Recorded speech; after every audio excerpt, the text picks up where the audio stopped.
all right, everybody. Welcome in. The temple doors are open and the cleric is in the confessional.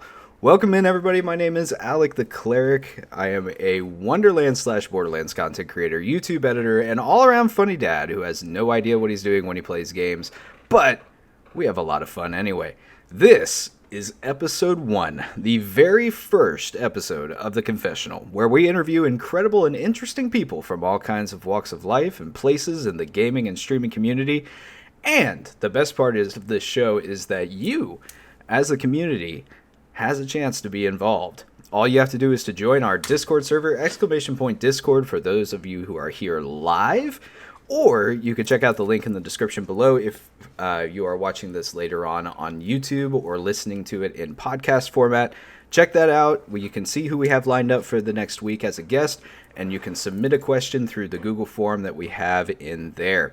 You may have your chance to have your question answered live here and read live here by joining us on twitch.tv/AlecTheCleric every other Sunday. Don't forget to also follow us on Twitter @ClericCast to see who will be coming up next week's episode so you can stay fully up to speed on all things confessional. Okay, enough of the intro stuff, enough of that garbage. Let's get our first guest into the confessional. Joining me this week for our very first episode is an absolutely amazing creator that I really respect and looked up to. He is a streamer, a content creator, and he is most well known for his incredible builds and work theory crafting in the Borderlands and Wonderlands communities. He is a video game math wizard and a cat lover. I cannot wait to pick this guy's brain. He is absolutely amazing. Please join me in welcoming the absolutely amazing TBJ Quag. Quag, how are you doing this evening, sir? It's just a pleasure to actually go out and interact with people who I have that mutual respect for out in not just content creation spaces, but just nerdy things we all enjoy in general. So I'm over the moon about it, and you can tell by the fact that I'm drinking coffee at 8:30 on a Sunday. Wow, look at you. Look at you living large. I love it. Coffee at 8:30 on a Sunday. Good God. I am not drinking coffee. I'm drinking ginger ale because I like to live dangerously. Honestly, your decision was probably the better one. We shall see. We shall see. Unless I pass out halfway through this interview, so we'll find out. But why don't we just start off really quickly by just giving us a quick rundown of who you are, what you do, and how your content creation is different from other people's, and just basically, give us the quick rundown on who is Quag if somebody were to ask. Obviously, let's get the easy stuff out of the way. Hi, I'm Quag. I'm a late 20-something who never quite got the memo on what you should do math for. So growing up as a kid, I didn't love the mathematic part of my academic experience. But later in life, at some point, I decided, after watching so many people I look up to in content creation, in particular in any sort of game with build crafting features, I decided, hey, what if I actually started putting some numbers to this? And it's something I'd heard about a bit at the time, but I hadn't until I got heavily involved in the Borderlands community.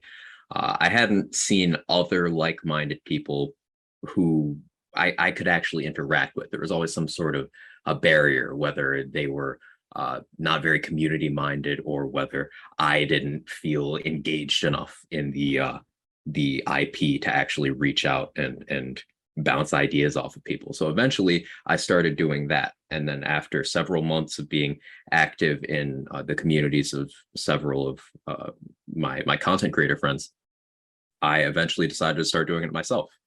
And this was about a little under a year into Borderlands 3's life cycle, maybe about 8 months into it. And slowly I got more and more attached to this idea of, hey, what if I did builds, crazy things and interactions that no one else showcases?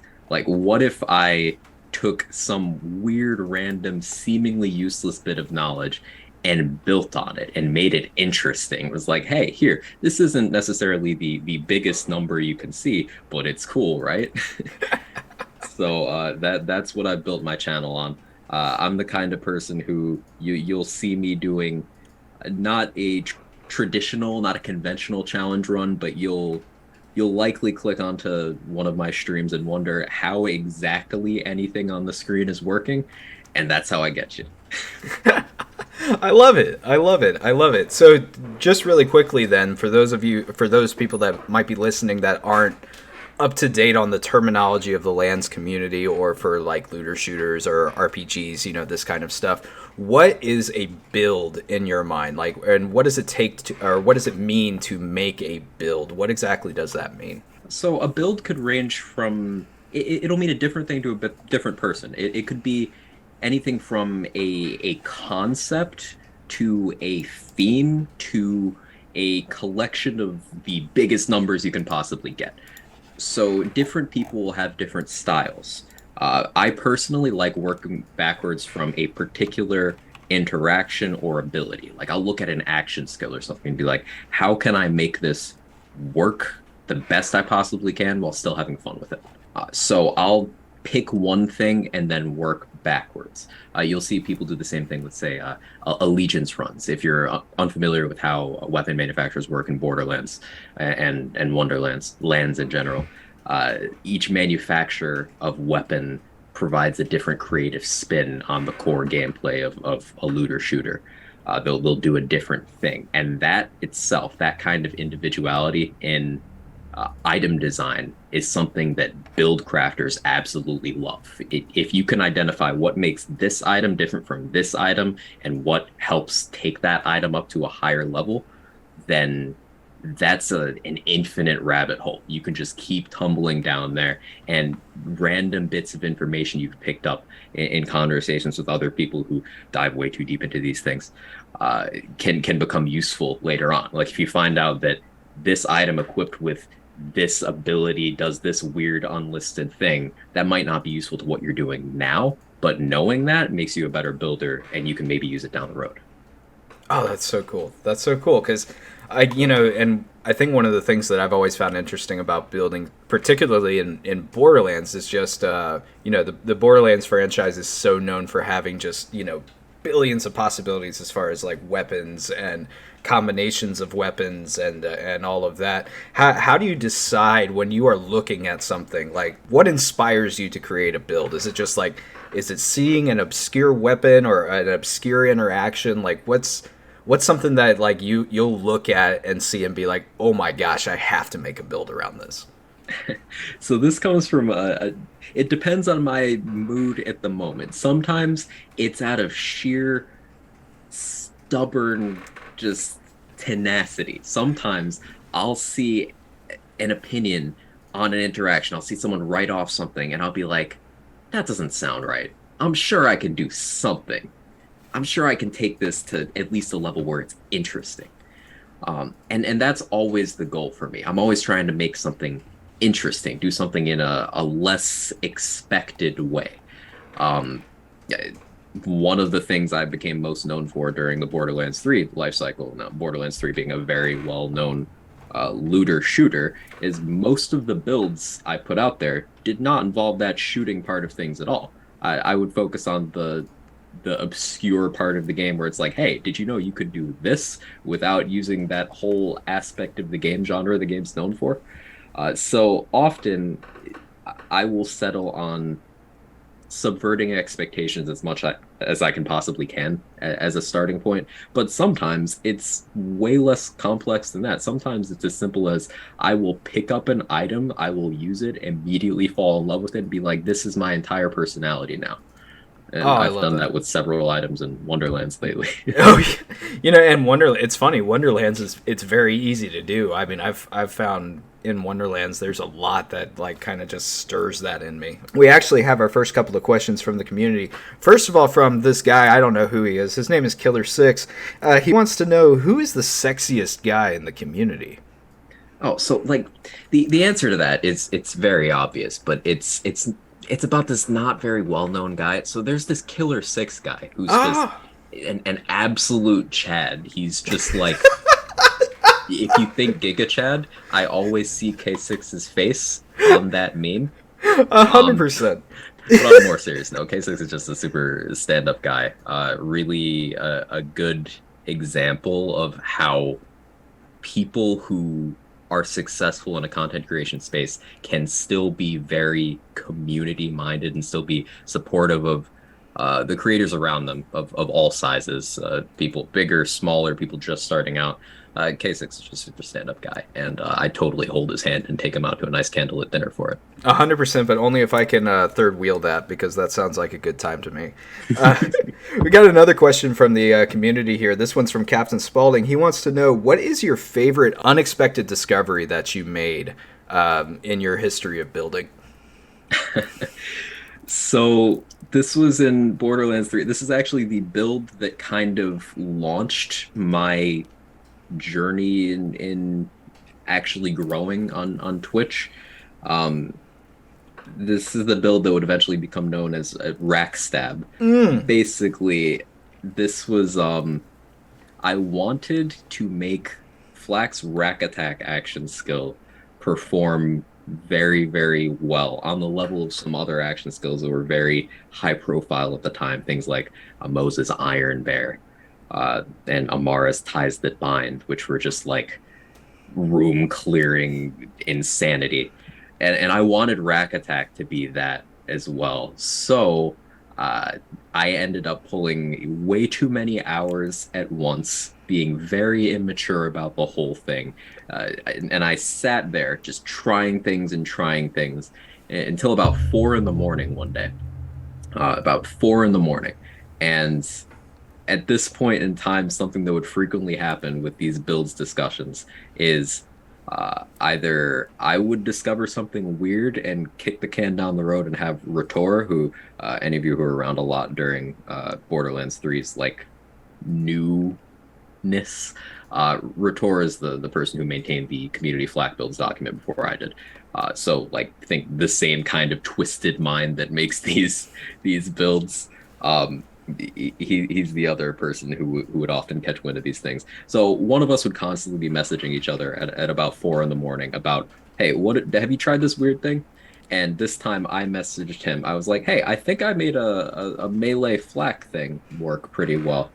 And then the next day I ended up recording some more footage because I had just been throwing things on my character and then throwing my character at the Guardian takedown over and over. The highest HP enemies I could find in the game. And I was like, hey, eventually something will work.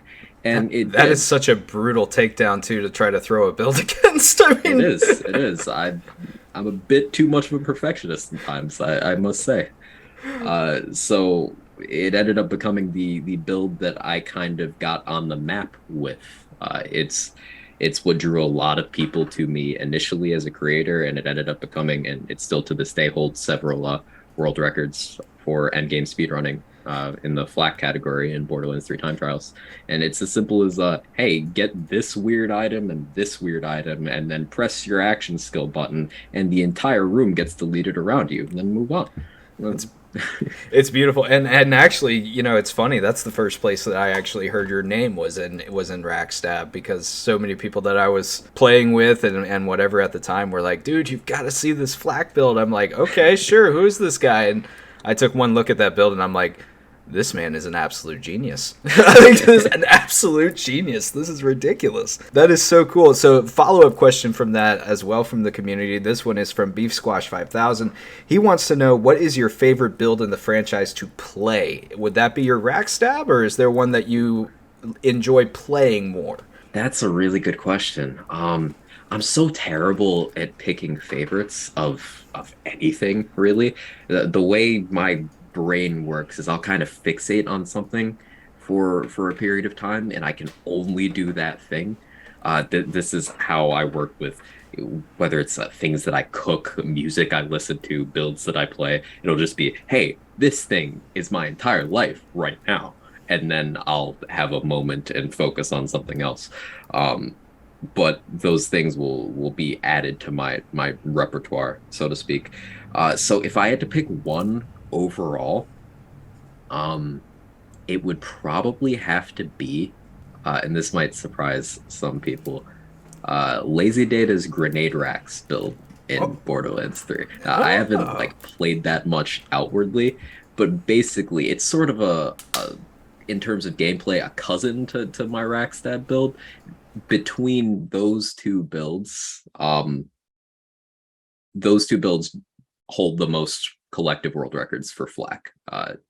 Grenade racks is insanely fast for mobbing areas, and it takes, this is part of why I like it so much. It takes grenades, something that people don't even associate with that character offhand, and it makes them the second fastest clearing thing in the entire game on that character. Second fastest being lucky seven, but that's even more cursed territory.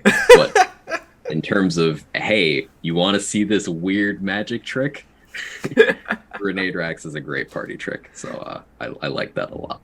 that's awesome. That is awesome. And I can imagine that like when it comes to picking builds, that's kind of like, trying to choose between your own children.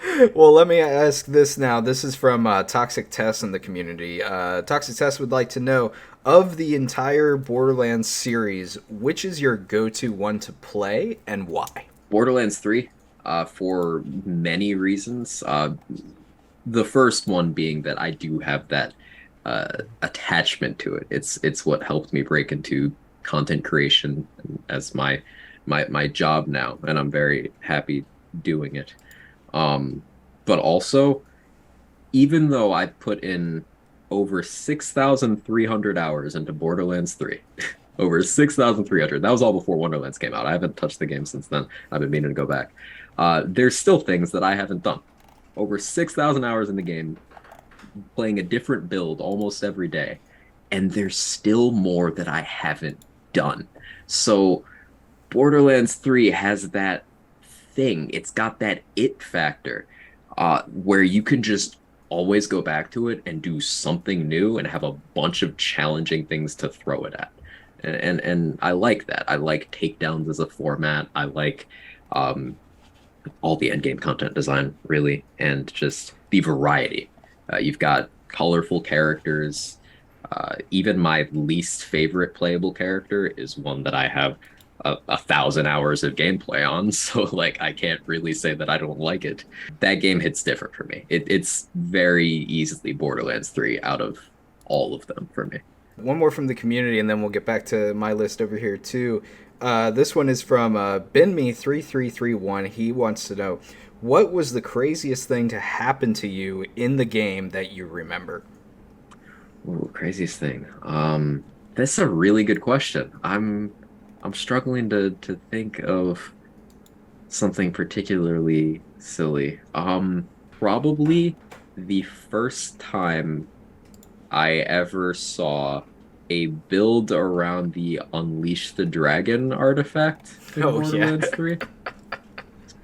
I'm trying to think of my emotional responses to various things through that game's life. And that was probably the first time I was like, huh.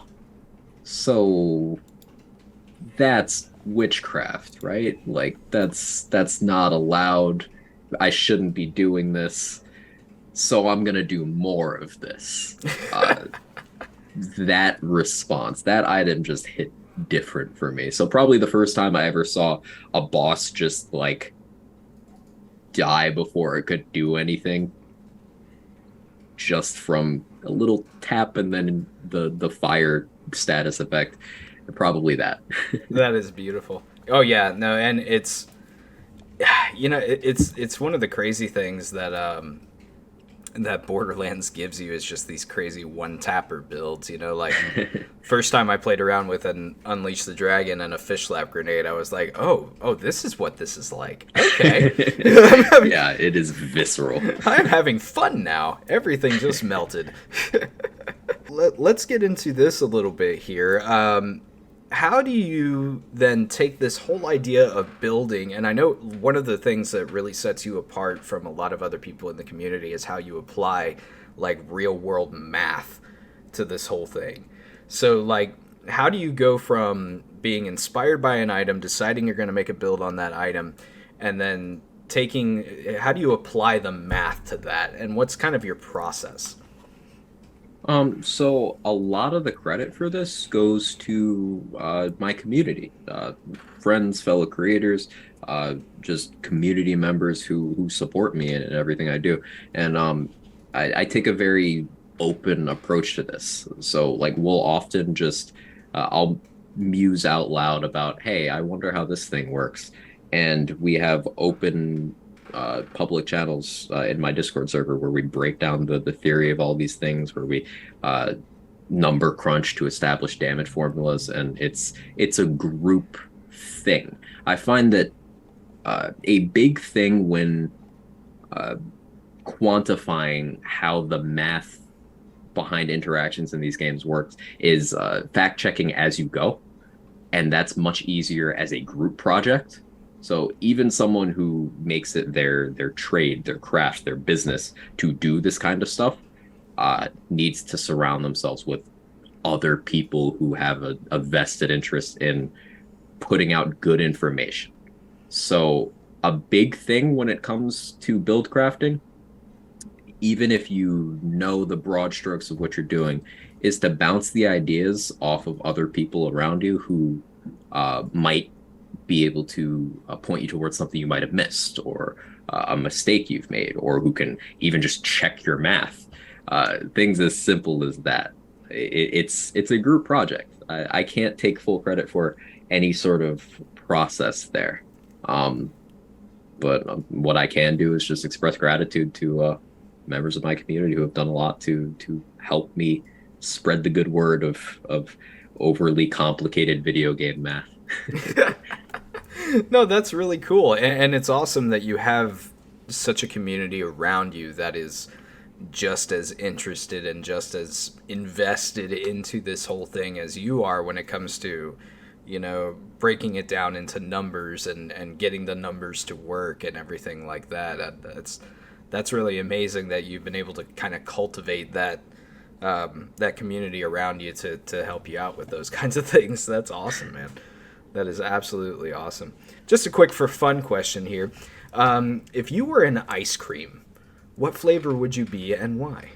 I wanted to gas myself up a bit and say something more interesting, but we're going to end up with vanilla because it's very straightforward. It always gets the job done. It's a little boring, but vanilla ice cream is good with everything. Like, exactly. It's my go-to. There's never a mood where I'm like, I want ice cream, but not that flavor. Nope, vanilla always does it. That is the truth. And I mean, come on, like toppings and everything, everything works perfectly on vanilla. It's great. There is nothing boring about vanilla, sir. Not a single thing. That is a solid answer. I love that. I'm glad you think so. One question that I did want to ask you about is, especially when it comes to being a content creator, one of the things that you have been interested in as of late is this idea of the value of goals in content creation as opposed to just like hitting milestones. Can you explain to us a little bit, like in your mind, what is the difference between the two of those things? What's the difference between a goal as opposed to a milestone when it comes to the content creation or just life in general? Okay. So the way I tend to view, let's give an example of a milestone. A milestone will be, hey, I would like to hit 1,000 followers. That's a milestone. I'd like to get 100,000 views on a video, et cetera, et cetera. That's a milestone. Those are fleeting, ultimately meaningless, and not indicative of anything you did to get there.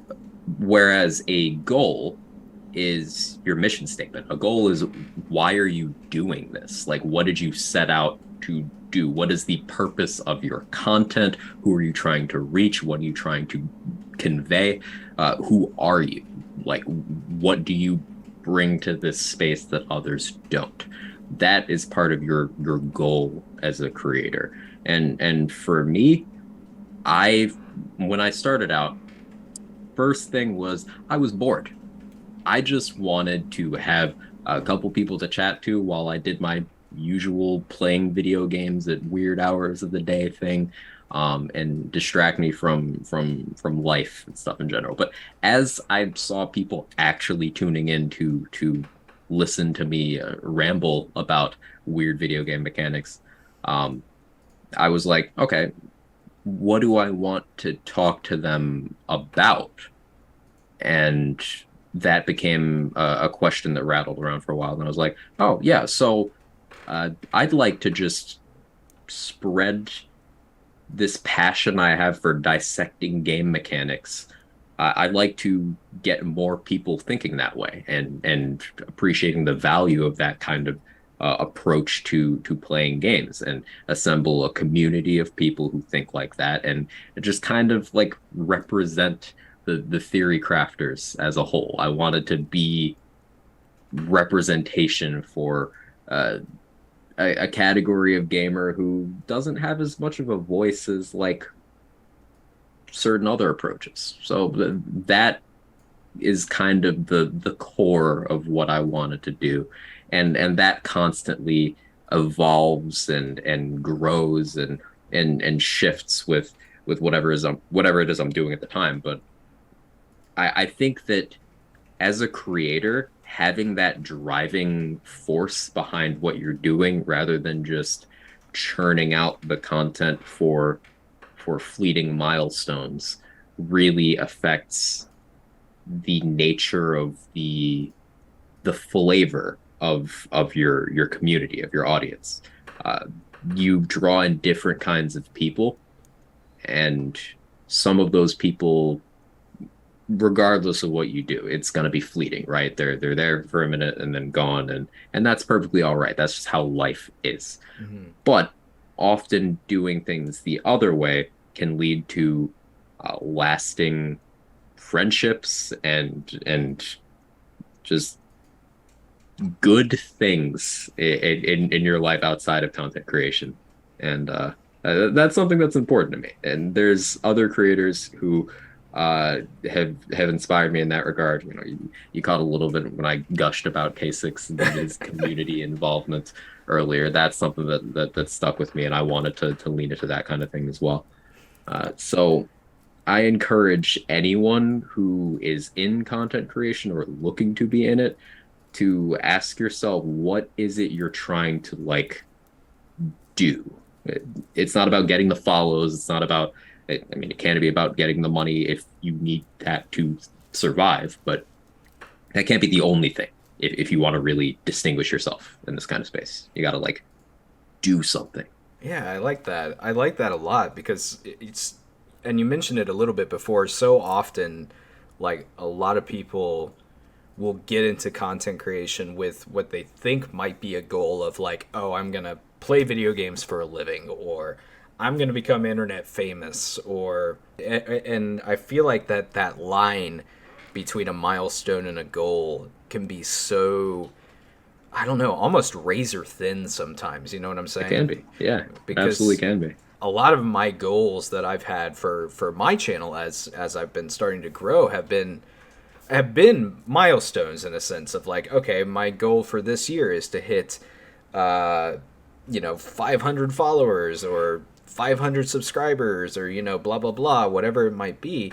And while those are milestones, they can also be goals. So, like, how would you say, like, if somebody was struggling with this whole thing of setting goals as opposed to just looking at numbers milestones, like, how does one focus on their goals? Like, if you were to set a hypothetical goal, like, what do you do to focus on that and to put your energy behind that? So the way I personally do that, and I can't offer this as a catch-all solution, the way I personally do it is I completely ignore the concept of milestones. That's just what I do. Now, milestones can be very useful in motivating yourself. If you have that tangible number you can hit in whatever category you're going for, whether it's number of videos you produce, number of followers you pull in, amount of money you've raised for charity events, it could be anything. Uh, Having that goal is great motivation, or having that milestone is great motivation for some people. But the way I do it is I have no idea at any given time when I'm actively streaming. I don't have any idea how many people are there. I don't know how many followers I have. I don't look at any of that stuff because it's ultimately irrelevant. I'm there to do what I am there to do, and that'll change with the names I see in the chat as I'm talking to people. It'll change with what I've decided to bring to the table content wise on that particular day. But not looking at the numbers is what keeps you the most consistent, and consistency is the best thing for getting you to those milestones. So it's all connected. By not doing it, you do it.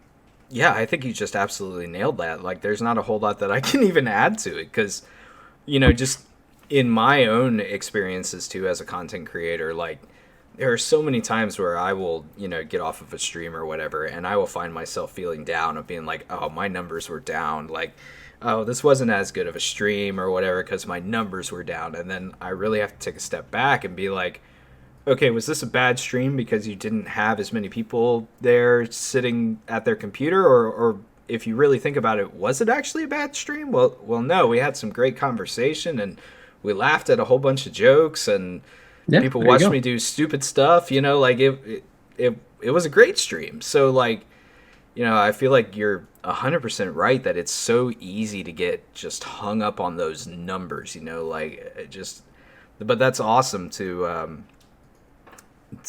say because I was gonna ask you like if you had 3 different tips for content creators or aspiring content creators, what would those be? But I feel like you've already given us 2 big ones. Set reasonable goals and don't focus on the numbers. Those are important things. A thing K6 mentioned there, which is very poignant, is understanding what your audience wants is a big part of that, and analytics can be a useful tool in that. So sometimes looking at the numbers is good, but never fixate. Never fixate. And ultimately, your enjoyment of what you're doing is going to lead to more genuine content. So even if, let's say, in a hypothetical situation, you stream 2 different games, right? And you stream them equally, but your audience, 90% of them love one game and don't show up for the other one. But then you have that 10% you really vibe with, you really like, and you enjoy what you do with that other one. I cannot say which is the right answer in terms of what to focus on, whether it's to go for one, the other, or continue to divide your attention. I don't have that answer because that's going to be a subjective and a personal thing. But in terms of my own approach, I only make the content I want to make. That is how I manage to keep things fresh. That is how I manage to somehow make a core audience look forward to my content. I do what I want to do. So if I was to give another tip to lean into that question, I think it would be to never compromise on your own enjoyment of the craft. So like, if you are not enjoying creating a certain kind of content, or if you're not enjoying a certain vibe that's sprung up in your community or in yourself, take a second and then reevaluate, approach it from a different angle, do what makes you happy, because ultimately people can tell, viewers can tell. They will see sides of you that you don't know you're projecting. 100%. They will tell exactly, they'll be able to tell exactly how you feel about something, even if you don't say it. Oh, yeah. So doing what you love in content creation is going to shine through, even subconsciously, on a level that's going to make it a lot easier to build a community of people who want to consume content from you, not content that you happen to do, if that makes sense. Oh, 100%. 100%. I love that. So let me ask you then, as kind of more of a hypothetical, or if it's not even hypothetical, if it's something you've experienced, if you feel yourself like falling out of love with a piece of content that you make, like how would you specifically go about like discovering something else? Is it just try a whole bunch of stuff, like throw all the spaghetti at the wall and see what sticks, or is it, like introspection, or what would you do in that situation? You're not far off with the throw spaghetti at the wall approach. I often to stave off burnout, because the way I tend to approach playing games and creating content for games is it's I suppose binging is the only appropriate word there. It's large sessions all at once, immersing myself as much as possible. And that can be very draining over long periods of time. So having other things that I have an interest in playing and making content for, having multiple things at all times is a good way of keeping that creative and personal burnout, at a certain distance from you, and that leans into the earlier point about doing what you love. Because if you have only one thing you like to do and nothing else compares, if you even get the slightest bit burnt out on that one thing, then what you don't have other options. You don't have anything else available. But if you have two things or three things that you do, as soon as one starts to feel stale for you, you have other options. You can just go to another one. So I always try to have multiple games that I have an active interest in. And unfortunately, sometimes that leads to having a massive backlog of games and then being unable to decide what to do. This month's going to be crazy for that. There's even more stuff coming out. I'm going to have no time, but I'm going to be playing something that I love and making content for it, no matter which way I end up going with that. So I encourage diversifying your interests. It really helps with the burnout. I would not have been able to get that over 6,000 hours in BL3 without playing other games during that time. That was with playing other games mixed in there, because every once in a while I'd be like, I'm not really feeling this week, so I do something else, and that preserves my love for the things that I do. And I think that's a sticking point for a lot of people too, because a lot of people, especially when they, like, let's say they find their niche, they find a game that starts bringing in an audience that they enjoy playing or whatever, and then they start to feel that burnout.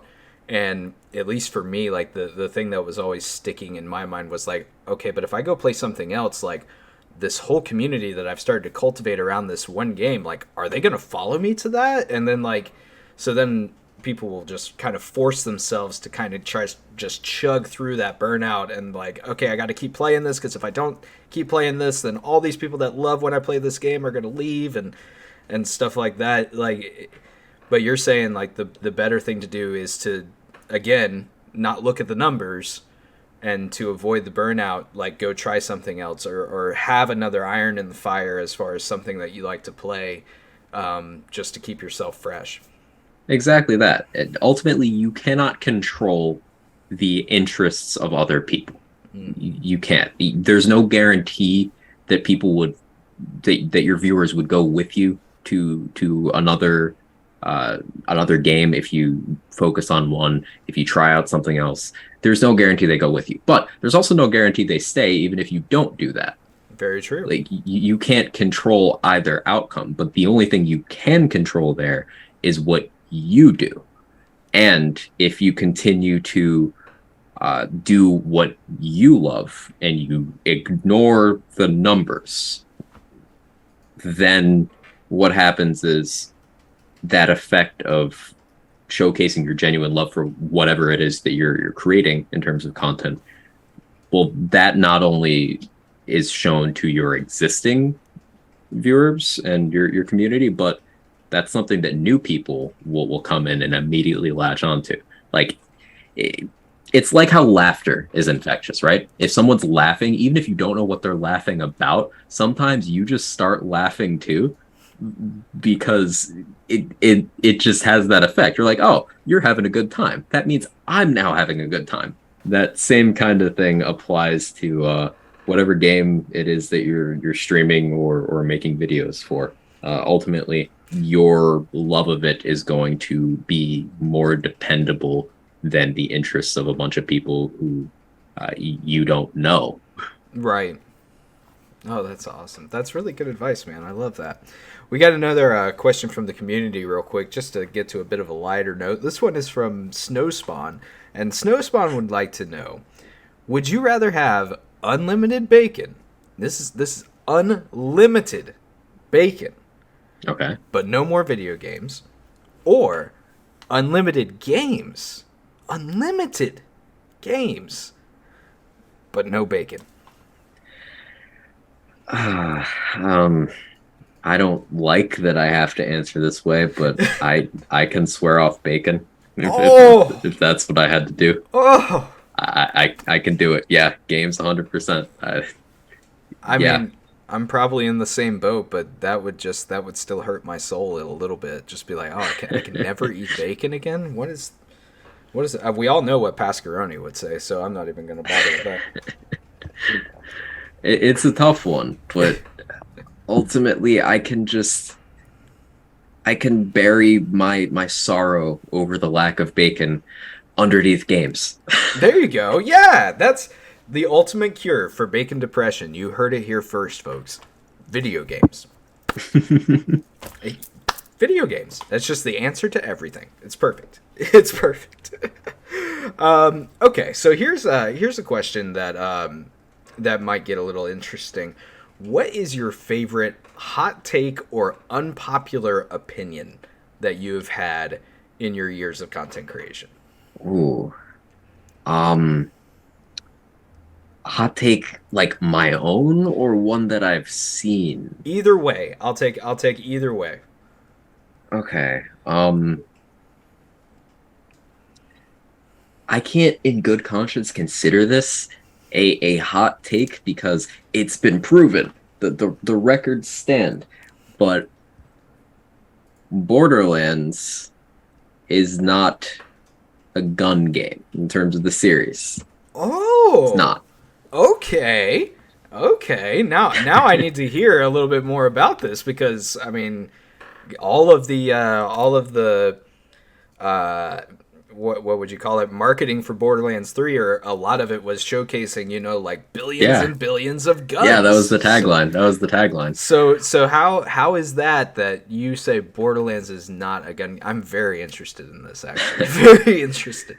So let's look at what makes Borderlands unique and let's just talk shooters for now. We'll get into the looter shooter bit in a bit. But in terms of shooters, there's nothing particularly out of the ordinary in terms of the core gunplay, right? In some cases, it might be a unique weapon, might fire projectiles in an unexpected way, things like that. But in terms of what you are doing as a player, there's nothing remarkable there. There's nothing that holds you in there. There's no unique mechanics. There's things that have become staples in gaming, such as leaning mechanics and things like that. We don't have that stuff, and we don't need that stuff because the things that make the game interesting are all from this idea. They are all from this root concept of how weird can we get? How weird can we be? Like, what can we do that makes people just go, huh? And a good illustration of this is there's sentences that you'll hear a Borderlands player say, and in any other context, you're like, what? Like, what are you getting at? Oh, it's so true. So it's not the gunplay. It's not the fact that the game is a shooter that makes it unique. And this also translates into the actual gameplay, where you'll see certain things that become these. We talked about Rackstab earlier, which isn't a gun build. True. It's not a gun build. You'll have crazy action skills are a huge franchise-defining thing. Everyone's got a favorite action skill. I'm sure chat will start rattling them off there. But those are far more present in players' minds than the mechanic of gunplay. So despite the fact that it's a selling point to get people in the door for the games, because the genre is looter shooter. Like, it's in the name. you'd expect it to be present on some level, but it's not what makes the games them. There's far more personality at play than just that bit. So if you had to categorize them, then how would you? Is there a category that you feel like these games fit into, or is it just such a unique experience that it's like in kind of a league of their own, so to speak? I think they're too unique. I think it's this perfect storm of non like it doesn't conform to any sort of other. We can't put Borderlands in a box with anything else. You could be like, oh, Diablo with guns, but that misses a lot of stuff. That glosses over that personality point that we just established. And there's too much weirdness, too much. It's just there's nothing quite like it. And I think another testament to that is that there's so many of us within the lands community at large who kind of only exist within the lands community. Like we're pretty insular as far as the greater gaming world goes, and that's because nothing else quite scratches the itch. Yeah. It's too unique, and I say that as a good thing, because that means that there's so much that they can do in terms of development of content for new and existing games and all that. But yeah, I think Borderlands and Wonderlands and any future lands they add in there are just weird. Yeah. In the best way. Delightfully weird. Delightfully weird. 100%. I mean, there's no, and you can see it too with other looter shooters that have come out.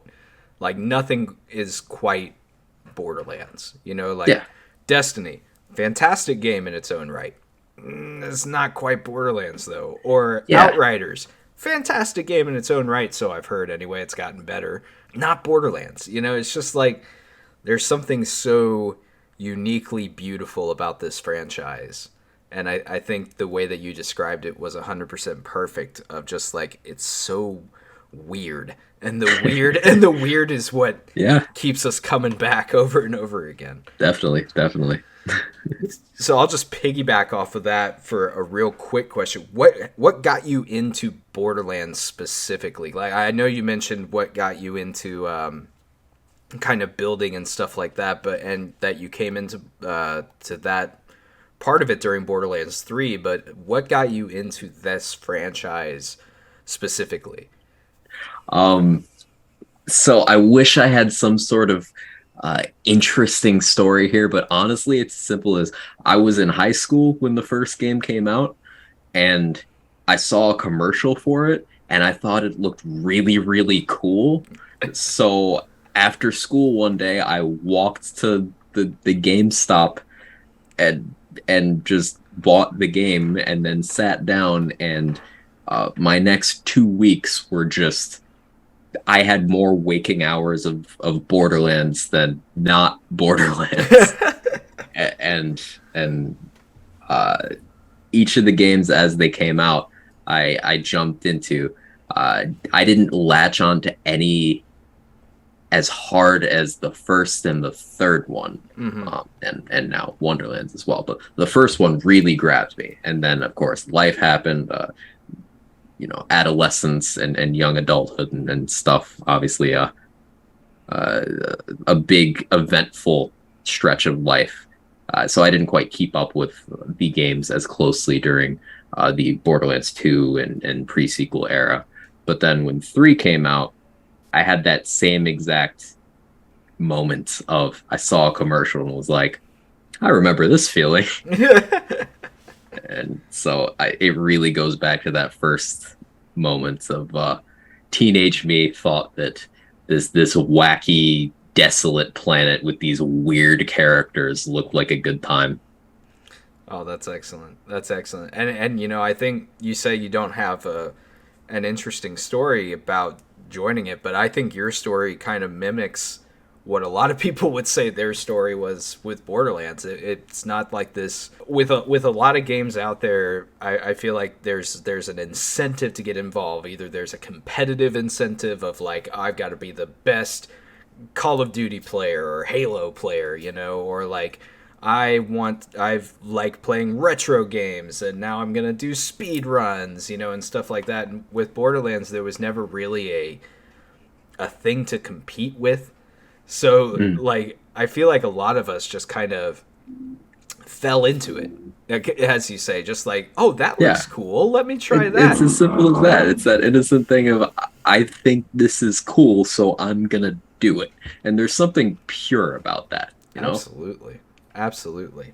Let me take one more question real quick from the community, and then I've got one more thing for you before we head on out of here. But Captain Spaulding would like to know, where would you personally like to see the Borderlands franchise go from here? Ooh, that's a good question. So I suppose I'll answer multiple fronts there. In terms of narratively, I want them to like get weird, Even weirder. Yeah, like I want it to be some space rock opera musical nonsense. I want them to get silly, outright absurd, because innovation is always important to me in terms of storytelling and gameplay, and that goes over to the gameplay side of things. In terms of what I want is, I always want more things to do as a builder and more things to put those builds to the test with. So we've been on this upwards trend of increasing the size of the sandbox for that type of player. Like Borderlands 3 over its life just churned out all these different activities that you could just take builds through, and the ludicrous number of items in that game really leaned into that. And Wonderlands, being not Borderlands, but it's Borderlands' cousin, being relevant to the subject, has the builds thing down as well. And I like trying different things. You never know. You don't know what you don't know.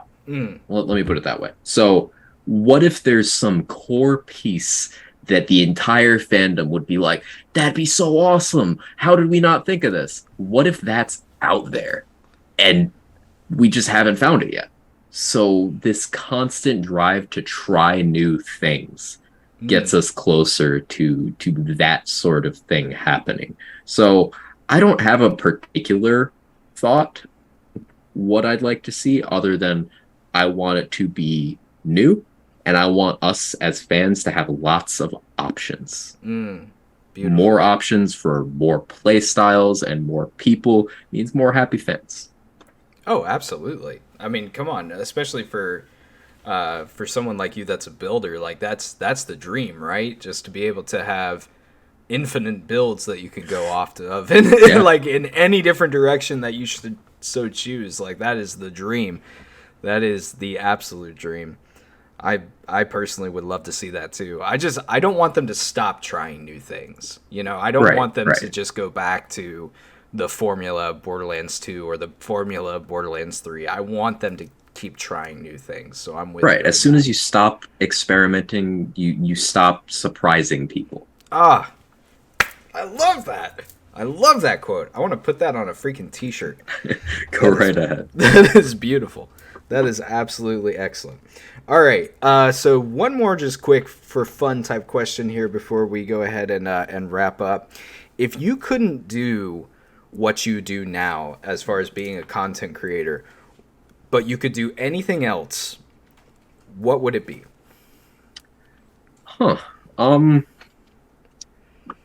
I suppose I'd like, I don't know what it would be, but I'd maybe like to teach a class of some kind. I have a bit of a teaching background from before streaming. So maybe something like that. Or, you know what? I've been cooking a lot. Ooh. ever since 2020, the year of the stay inside, I've found myself cooking a lot more, and I've been enjoying it. And so, like, I don't know, maybe I'd pursue that in another lifetime. I'd pursue that professionally. So, That's beautiful. What do you like to cook? Sorry, I also love to cook. So like what oh, have you been playing with? I've been grilling a lot. I've also been Ah, anything of like the soup and stew family. I've been doing a lot of that. I made a really good curry the other day that ooh. I made entirely too much of. So if anyone wants to come over and have some, just like I'll make you some to go. I There's volunteer still as tribute. way too much. I volunteer as tribute. I love curry. Oh my god, I love curry. It doesn't always love me, especially as I get older. Curry does not love me as much as I love curry. But I feel you there. I feel you there. well, Quag, this has been an awesome conversation, man. I really appreciate you being here. For those who are listening here in the audience now, where can people go to find you? Where are you active on social media and stuff like that? Just this is your shameless plug zone. Plug away. Where can people go to find more Quag? Well, I'm primarily a streamer. I'm live 6 days a week on Twitch at twitch.tv /TVJ underscore Quag. I stream in the mornings and yeah, like I love what I do and I don't leave much time for much else. So I neglect my YouTube side of things and all that. I just love this conversational aspect, and I try to carry that energy into interacting with my community through the chat as well. Uh, and that's my main place where I hang out. I want to flip the script for a second and just thank you for having me on. Chat, since you're here, I'm sure you already know, but Alec is a wonderful human being, and part of why I agreed to come on the show at all is because I just wanted to help grow this project as much as possible because Alec has been a great person, a big support, and I have nothing but respect for him and you guys, the community. It's just it's great to be included. I'm happy to be a part of this. So yeah, can we get some love for Alec in the chat because I think that's more important than like anything I could plug. You guys know me. I stream and that's it. Alec does this and that's infinitely cooler to me at least. I don't know about cooler, man, but I really appreciate the kind words, and like I said, I cannot think of a better way to launch this show than to have someone like you on here, and we're definitely gonna have to have you on again in the future because. I mean, heck, you and I could probably just talk cooking for an entire hour. And Probably could, it yeah. would be I'd an love to do interesting that. show. Chat, thank you so much for being involved in tonight's show. Thank you for asking questions. Don't forget to type in !Discord. You can join the Discord server to check out who we'll be having on our next episode. And if you have any further questions that we didn't get to tonight or you thought of something after the fact that you would like asked, ask it anyway. You never know who we're going to be bringing back on, and so I would really appreciate it if you guys would join up and ask that. But as for now, I think it is time for us to leave the confessional. So thank you guys so much for being here. You guys have a wonderful night, a wonderful week, and don't forget, be excellent to each other. Have a great night, everybody.